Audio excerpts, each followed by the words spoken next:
नमस्कार बंधुगण, जय जगन्नाथ।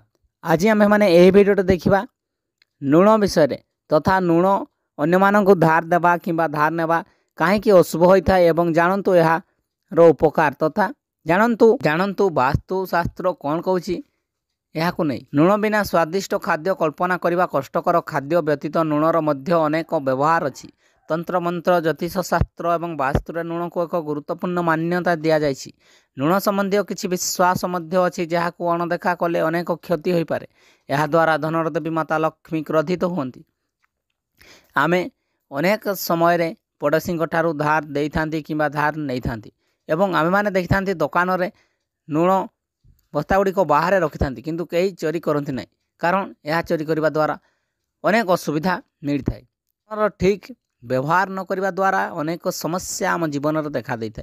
साधारणतः लोक कथा रही लुण क्या मागणार निजा उचित नुहे कि दिजा उचित नुहे। संध्यार लुण धार करा जाए ना, यह द्वारा देवी लक्ष्मी को असंतुष्ट करे।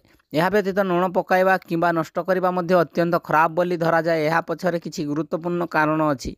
अनेक थर पड़ोशी माने परस्पर ठारू रोषेई सामग्री ऋण करी परे फेराई दियंती। सर्वदा ध्यान दियंतु जे एही उपाय ऋण उपर केबे भी लुण दियंतु नाही बा धार मागिले कहीं काहारिकु दियंतु नाही। यह करबा परिवार पई आर्थिक संकट आनी था। यह फल नकारात्मकता वृद्धि पाई थाए। लुण चोरी करंतु नाही। जदिओ लुण एक सस्ता जिनिस, यह चोरी करबा आपणक पक्षे बहुत महंगा होई पारे। देय न दे कार लुण खाइबा द्वारा अनेक उपाय क्षति होता है।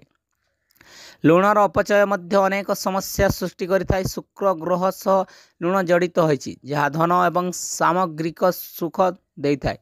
लुण नष्ट करबा किंबा तले पकाइबा शुक्र को दुर्बल करिथाए तथा शुक्र ग्रह क्रोधित होइथांती। यह जीवन में धन एवं सुख को ह्रास करिथाए।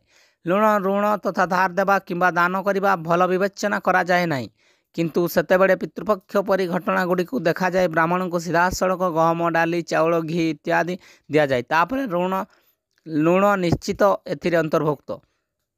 केवल सेतेबेले दान संपूर्ण होता है।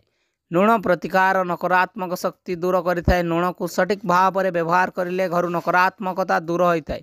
एथिपाई पानी रे लुण मिशांतु एवं सप्ताह थरे घर पोछा करंतु। आहरी मध्य घर वास्तु हटाइबा पई बाथरूम रे लुण भर्ती एक पात्र रखंतु एवं यह प्रति सप्ताह परिवर्तन करंतु।